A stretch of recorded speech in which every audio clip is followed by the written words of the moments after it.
जगद्गुरु तुकाराम महाराज, शांती ब्रह्म एकनाथ महाराज की जय, सद्गुरु जोग महाराज की जय। ये या कर्माते सांडिती परी, एकची ते अवधारी,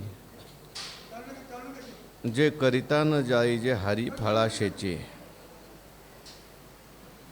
भगवंताच्या कृपेने, सर्व संतांच्या आशीर्वादाने, पुण्यसलीला इंद्रायणी मातेच्या पावन तीरावर संजीवन समाधिस्थ ज्ञानोबारायांच्या या पवित्र अशा अलंकापूर नगरीमध्ये, सिद्धेश्वर भगवंताच्या पवित्र अशा प्रांगणामध्ये सद्गुरू जोग महाराज वारकरी शिक्षण संस्था यांच्या माध्यमातून सुरू असलेली आपली ही नित्याची ज्ञानेश्वरी प्रवचन सेवा, सेवेकरता उपस्थित माऊली स्वरूप असणारी सर्व भाविक भक्त, श्रोते सज्जन, माता भगिनी, सर्वांच्या चरणी मनोभावे वंदन करून आपण सर्वांनी मिळून ही चिंतन सेवा करायची आहे। भगवान श्रीकृष्ण परमात्मा अर्जुनाचं निमित्त करून दिव्य असा गीतेचा उपदेश करतात आणि हा गीतेचा उपदेश ज्ञानेश्वर महाराजांनी ज्ञानेश्वरीच्या माध्यमातून सुलभ रीतीने आपल्याला सांगितलेला आहे।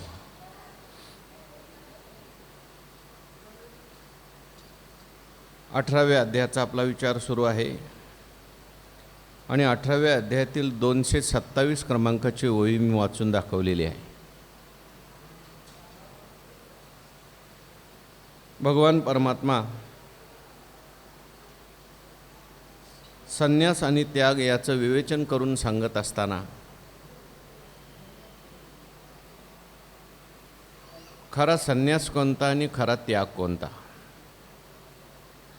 याचं विवेचन करतात। केवळ कर्माचा त्याग करणं हा खरा संन्यासही नाही आणि खरा त्यागही नाही।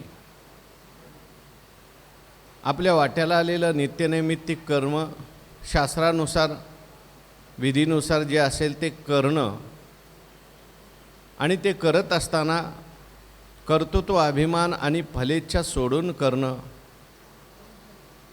हाच खरा त्याग आहे। आणि हा त्याग करता करता असा जर त्याग मनुष्याने जीवनामध्ये केला तर त्याची चित्तशुद्धी होते। चित्तशुद्धीनंतर त्याला श्रीगुरू भेटतात।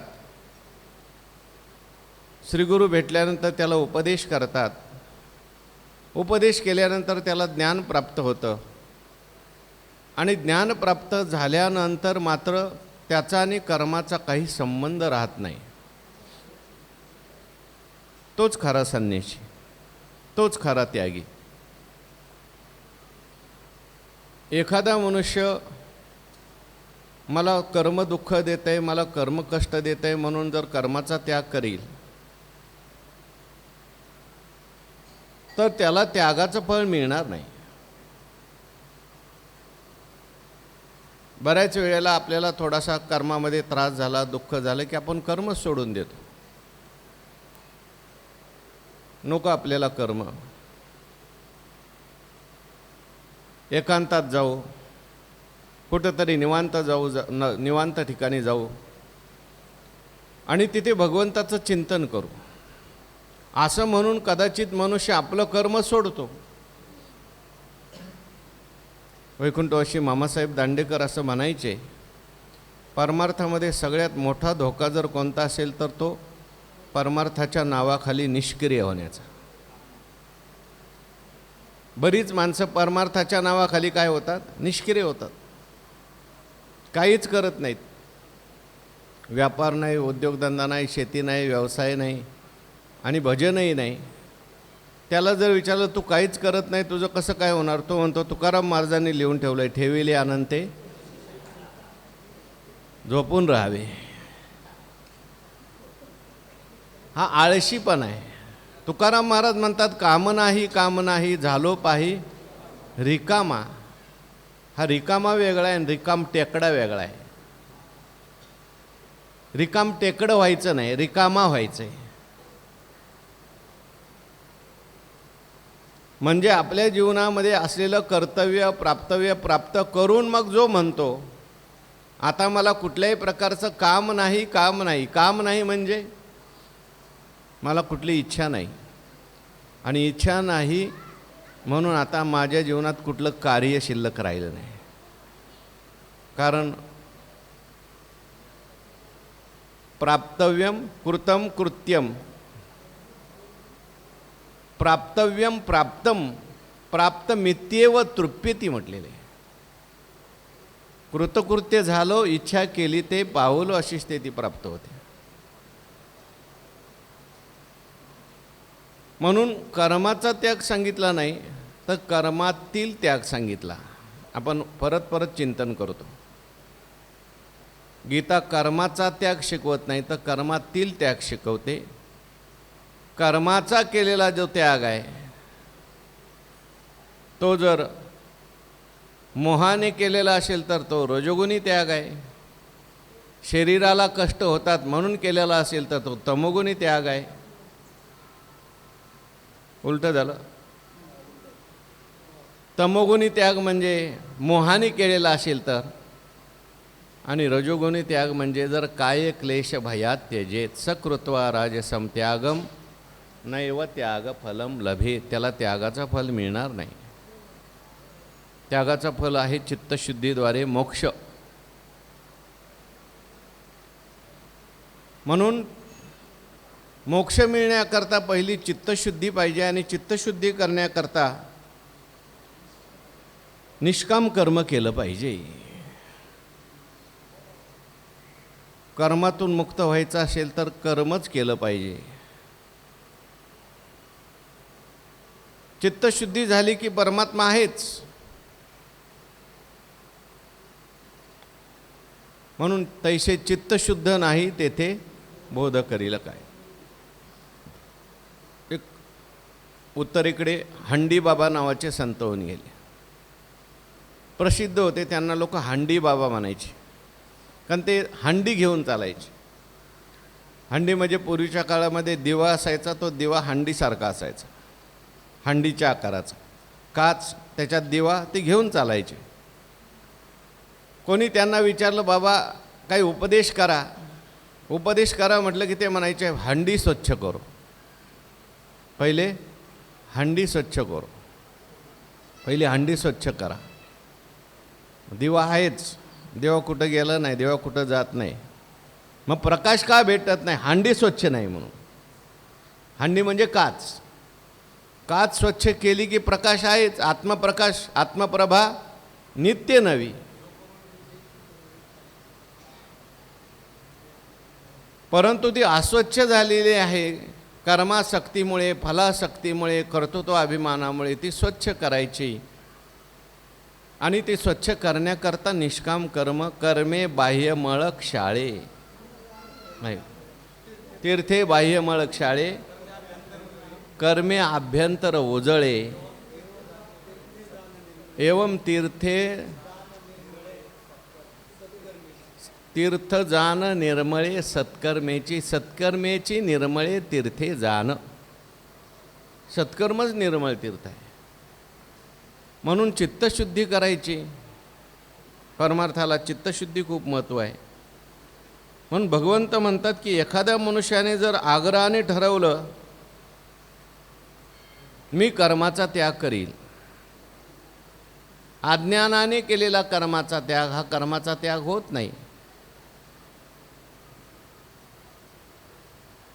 उलट त्या कर्मामध्ये मनुष्य जास्त चिकटला जातो, आसक्त होतो.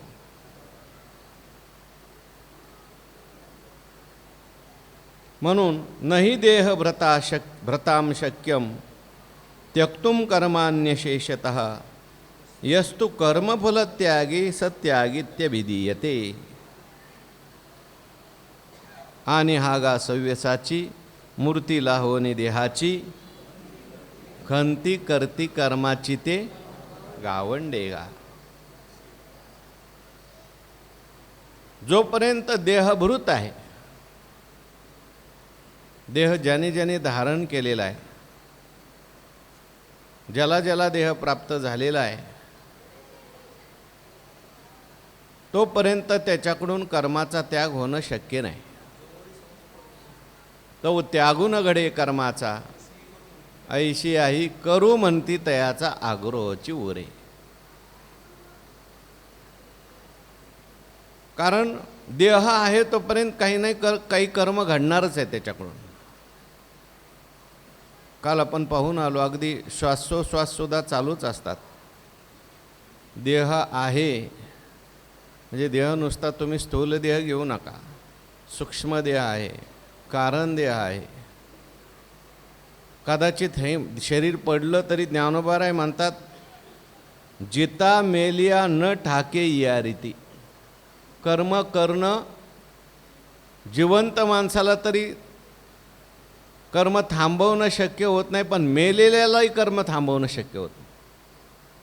मेला तरी कर्म चालूच आहे. या देहातून जातो, दुसऱ्या देहात जातो, दुसऱ्या देहातून तिसऱ्या देहात जातो, लोकांतराला जातो, तिथे आपल्या कर्माचं फळ भोगतो. म्हणजे त्या कर्माची गती चालूच आहे. कर्म करणं चालूच आहे, तिथे सुद्धा फळ भोगणं चालूच आहे. मग या कर्मातून सुटायचं असेल तर काय करायचं? तर ते त्याचं उत्तर आजच्या ओवीमध्ये सांगतात. बघा ओवी सगळ्यांनी. यया कर्माते सांडिती परी एकचिते अवधारी जे न जाईजे हरी फळाशेची. या कर्माते सांडिती परी, या कर्माला सोडण्याचा प्रकार एकच आहे. एकचिते अवधारी. लक्ष देऊन ऐक. कर्म सोडायचं असेल तर तुला कर्म स्वरूपतः त्यागून चालत नाही. मग कर्म कसं सुटेल? माझ्या मागं लागलेलं कर्म. म्हणजे त्याची एक रीत सांगतो मी तुला. जे करिता न जाईजे हरी फळाशेची. जे करिता म्हणजे कर्म करायचं, पण न जाईजे हरी फळाशेचे. कर्मातून सुटायचं असेल तर कर्मच करावं लागतं. कर्मे कर्मबद्धता मुमुक्षु सोडविले पंडुसुता.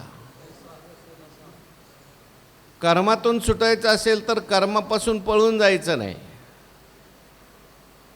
कर्मच करायचं. पण कर्म कशा पद्धतीने करायचं हे मात्र लक्षात आलं पाहिजे. ज्ञानोबाराय म्हणतात, आपल्या वाट्याला आलेली नित्यनैमित्तिक कर्म करायचे आणि करत असताना न जाईजे हारी फळाशेचे. फळाशेच्या हारी जायचं नाही. हरी म्हणजे आहारी जायचं नाही. फळाशेकडून आपण आपला पराजय करून घ्यायचा नाही. फळ मिळणारच आहे, फक्त फळाच्या आहारी जायचं नाही. कोणतंही कर्म करत असताना फळाच्या आहारी जाऊन कर्म करायचं नाही. फळाच्या आहारी जाऊन जर कर्म केलं तर मग ते कर्म आपल्याला बांधून ठेवतं कर्माबरोबर. नित्यनैमित्तिक कर्मामध्ये कोणतंही कर्म असेल, यज्ञ असेल, कशाकरता यज्ञ आहे? यज्ञाकरताच यज्ञ आहे. माझं कर्तव्य म्हणून यज्ञ आहे. या यज्ञातून मला हे मिळेल, मला यज्ञातून ते मिळेल नाही. आपण याचा विचार मागे केला. आता मी पुनरावृत्ती करत नाही. 5 यज्ञ सांगितले. हे 5 यज्ञ करत असताना सुद्धा कुठलीही त्याच्यात फलाची इच्छा नसते. ब्रह्मयज्ञ असेल, देवयज्ञ असेल, पितृयज्ञ असेल, भूतयज्ञ असेल, मनुष्ययज्ञ असेल, काही नाही. माझं कर्तव्य करतोय म्हणूनही यज्ञ मी करतोय. देवाकरताच देवाची सेवा. गोपिकांचं वर्णन असं आलंय, त्या शरीराला सुद्धा स्वतःचं शरीर मानत नव्हत्या, त्या देवाचं शरीर मानायच्या. हे शरीर देवाचं आहे आणि देवाचं शरीर असल्यामुळे भोजन करणं सुद्धा हे देवाचं शरीर चांगलं राहिलं पाहिजे. या देवाचं शरीर देवाने भजन करण्याकरता दिले, म्हणून ते शरीर चांगलं राहिलं पाहिजे म्हणून त्या भोजन करत होत्या. म्हणून त्यांचं भोजनसुद्धा भक्तीत जमा झालं. आपण नेहमीच चिंतन करतो, त्यांच्या नटनेचं वर्णन साधू संतांनी केले, त्यांच्या नटनेचं वर्णन शुकाचार्यांनी केले. पण नटत असताना भावना ही आहे, देवाचं शरीर आहे, चांगलं दिसलं पाहिजे, देवाला प्रसन्नता वाटली पाहिजे, म्हणून त्यांचं नटणं होतं. त्यांचं नटणंसुद्धा भक्तीत जमा झालं. एक विषय तो सकाळांचा हरी, त्याच्या आवडीने आवडी इतरी, अंध बहिर हे प्रेत लोकाचारी, म्हणून त्यांची कीर्ती गायली वर्णांतरी. आजही आपण त्यांची कीर्ती गातो, आजही त्यांचं वर्णन आपण करतो. अगदी मला या कर्मापासून चित्तशुद्धी झाली पाहिजे म्हणून करायचं हेही फळ नको, मला मोक्ष प्राप्त झाला पाहिजे हेही फळ नको. मागे मी सांगितलं होतं, थोडी जरी इच्छा आली तर मग ती मोक्षामध्ये बाधा निर्माण करते. मोक्षाची इच्छासुद्धा मोक्ष माणसाला मिळवू देत नाही. जसं झोपेची इच्छाच माणसाला झोप येऊ देत नाही. काही विचार न करता झोपला तर लवकर झोपेल, पण विचार करायला लागला, मला झोप का येत नाही, मला झोप का येत नाही, तेवढी झोप लांब गेली. ह्याच्यामुळेच येत नाही, त्याच्यामुळेच येत नाही, हे खाऊ का, ते खाऊ का, का दूध पिऊ का, पाणी पिऊ का, गोळ्या खाऊ. तो विचार करता करता विचार आणखीन वाढतात, झोप येत नाही. मग झोप यायची असेल तर काय, सगळे विचार सोडून द्या, झोप आलीच पाहिजे. तसं मोक्ष प्राप्त करायचं असेल सगळी वृत्ती सोडावी लागते. सुखे मी निजलो गा त्रिकुट शिखरी गा, दान मिळे आई ते, सहज मी आंधळा गा निज निराकार पंते, वृत्ती हे निवृत्ती झाली जन न दिसे ते. अदृश्यतेची झाले काही दृश्य जे होते, म्हणून जे करिता न जायचे हारी फळा करायचं आहे, पण फळाच्या आहारी जायचं नाही. मनुष्य फळाच्या आहारी जातो, फळ डोळ्यासमोर ठेवूनच कर्म करतो. कोणतंही कर्म करत असताना डोळ्यासमोर एवढं मोठं फळ ठेवलेलं असतं. अहो ते संकल्प करतात कोणत्याही कर्मामध्ये, अस्माकम सकल कुटुंबानां, म्हणजे आमच्या सगळ्या कुटुंबाला, द्विपादानां चतुष्पादानां, म्हणजे घरातले 2 पायाचे, गाईच्या गोठ्यातले 4 पायाचे, आयुः काय, क्षेम, स्थैर्य, आरोग्य, हो, फलप्राप्त्यर्थम अहम पूजाम करिष्ये, टाका पाणी. संकल्प करून आपण सगळ्या गोष्टी करतो, फळाची इच्छा ठेवून करतो. लौकिक कर्मात फळाच्या आहारी मनुष्य गेलेला आहे, पारमार्थिक कर्मात फळाच्या आहारी मनुष्य गेलेला आहे. लौकिक कर्मात सुद्धा कोणतंही करायचं असेल तर मनुष्य पहिला विचार करतो किती मिळेल. हो, डबल मिळेल म्हणल्यानंतर एकोत्रयाचे वाडी, जळत्या आगी घाली ती उडी, सांडिती केवी. एक मिळण्यासाठी 100 देतात असं ज्ञानोबारांनी म्हटलं. बरं, एकोत्रयाचे वाडी, जळती आगी घाले ती उडी.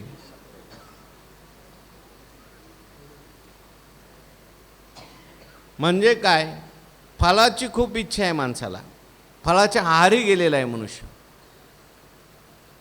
आणि मग फळ मिळालं नाही की मग तो सुखी दुःखी होतो. किंबहुना फळ असतं, मला पोरांनी सांभाळलं पाहिजे म्हणून पोरांना सांभाळायचं, हो, म्हणून शिकवायचं, म्हणून सगळं करायचं, आणि नाही सांभाळलं शिवे देत मरतो आणि दुसऱ्या जन्मामध्ये त्याचाच पोरगा होऊन जन्माला येतो. मला त्रास दिला काय, मी तुला त्रास देतो. आता माझी सेवा घेतली काय, आता मी तुझी सेवा घेतो. माझे पैसे घेतले काय, मी तुझे पैसे घेतो. फलाची इच्छा. तो प्रताप भानू नावाचा राजा होता, तो रावण झाला. राम अवतार का झाला त्याची 5 कारणं सांगितले. त्याच्यात एक प्रताप भानू नावाचा राजा, भूमंडळावर त्याचं राज्य होतं, परंतु कायम माझं राज्य झालं पाहिजे आशा वाढली, इच्छा वाढली, म्हणून त्याने दान केलं. मोठी पंगत ठेवली. त्यात कालनेमी राक्षस, काय तो राक्षस होता, कपटमुनी. त्याच्या सांगण्यावरून मोठी पंगत ठेवली आणि त्या पंक्तीमध्ये त्या राक्षसाने बरोबर काम केलं. गाईचं मांस टाकलं आणि ब्राह्मणांना, सज्जनांना, ऋषींना. मग ऋषी आले आणि ऋषी जेवायला बसले. आकाशवाणी झाले, ओ थांबा म्हणे, खाऊ नका हे. राजाने मोठं होण्याकरता, आपलं राज्य अक्षय होण्याकरता तुम्हाला हे सकाम जेवण आणि ह्याच्यात असं असं टाकलं आहे. मग ऋषी त्या ठिकाणी संतापले. अरे आम्हाला कळू न देता आम्हाला असं चुकीचं खाऊ घालतो काय, तुझ्या कुळात कोणी शिल्लक राहणार नाही. तो म्हटला माझं काही चुकलं, तुम्ही ऋषीमुनींनी मला ताप दिला. आणि त्या ऋषींचा द्वेष करत करत तो प्रताप भानू राजा मेला. पुढच्या जन्मात रावण झाला. जन्मल्याबरोबर ऋषींचा द्वेष. साधूंनी मला फसवलं म्हणून साधूंचा द्वेष. आणि साधूंनी मला फसवून माझं सर्वस्व नेलं, मी सुद्धा साधू बनून दुसऱ्याला फसवणार. याला काय म्हणतात, फळाशेच्या आहारी गेलेली माणसं. म्हणून आपण सगळेच फळाशेच्या आहारी गेलेलो आहे. कोणतंही काम करायचं तर पहिलं फल बघायचं. यज्ञ असू द्या, दान असू द्या, तप असू द्या, कीर्तन असू द्या, भजन असू द्या, पारायण असू द्या, जे करिता न जाई जे हरी फळाशेची.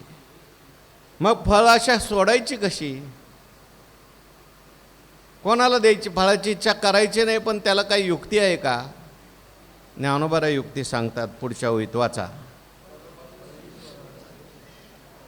कर्मफळ ईश्वरी अर्पे, तत्प्रसादे बोध उद्दीपे, तेथ रज्जू ज्ञाने लोपे व्याळ शंका. कर्मफळ ईश्वरी अर्पे झालं. इथं उपासना कांडाला सुरुवात झाली.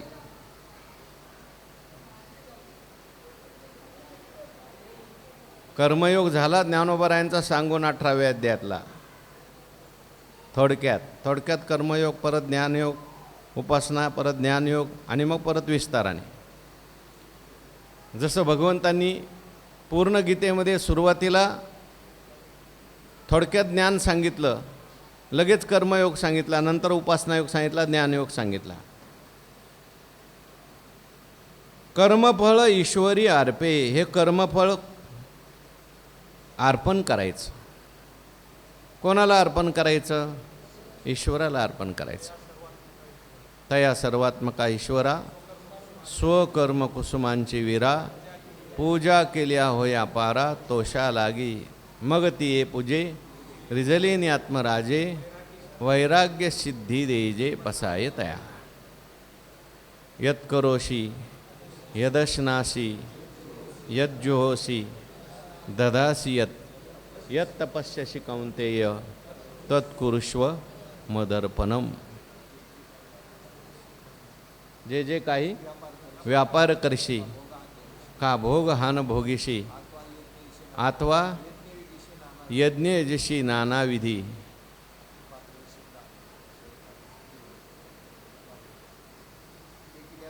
ते क्रिया जाता आघवे, जे जैसे निपजेल स्वभावे, ते भावना करोनी करावे माझ्या मोहरा. फळाशा सोडण्याची एक चांगली युक्ती आहे.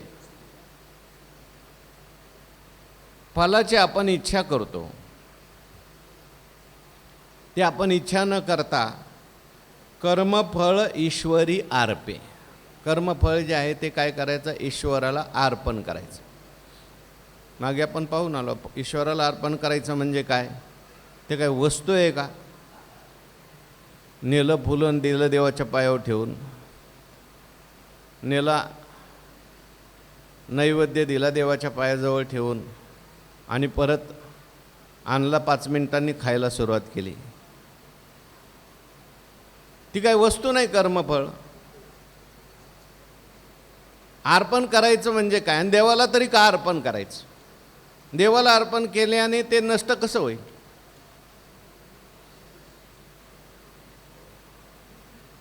तर कर्तृत्व अभिमानसुद्धा घ्यायचा नाही आणि फलासक्तीसुद्धा ठेवायची नाही. कारण शेवटी सगळ्या फलाचा कर्ताही परमात्मा आहे, कर्माचा कर्ताही परमात्मा आहे आणि फलाचा भोगतासुद्धा कोण आहे? परमात्मा आहे. कशावरून? कर्माचा भोगता परमात्मा का आपण? अहो कर्म मी करतोय, फल मलाच भोगायला लागते. हां, कुठेतरी गीतेमध्ये आलंय बघा. नाही, भोक्ता शब्द आलाय देवाला. सर्व कर्माचा भोक्ता परमात्मा आहे. असा यज्ञोपारा समजता मी वाचून भोक्ता कोण आहे? सर्व अमी सर्व यज्ञानाम भोक्ताच प्रभुरेवच न तु माम अभिजानन्ति तत्वेना तश्चवन्ति ते. सगळ्यांच्या हृदयात परमात्माच बसलेला आहे ना. भोक्ता शब्दाचा अर्थ आहे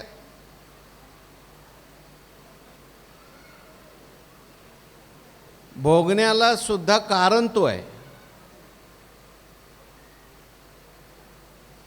आपण जरी भोगत असलो तरी त्याच्या सत्तेनेच भोगतोय. म्हणून तो ईश्वर जो आहे त्या ईश्वराला कर्म काय करायचं? अर्पण करायचं. ब्रह्मार्पणम ब्रह्महवीर ब्रह्माग्नो ब्रह्मणाहुतम ब्रह्मैव तेन गंतव्यम ब्रह्म कर्म समाजिना. अर्पण करायचं म्हणजे कसं अर्पण करायचं?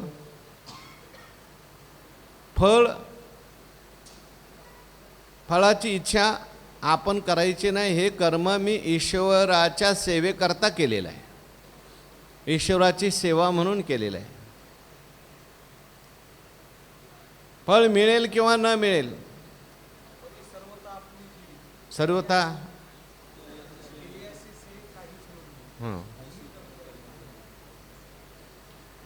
कर्माचं फल ईश्वराला अर्पण करायचं आहे. ववे आलेत का मागे कुठे?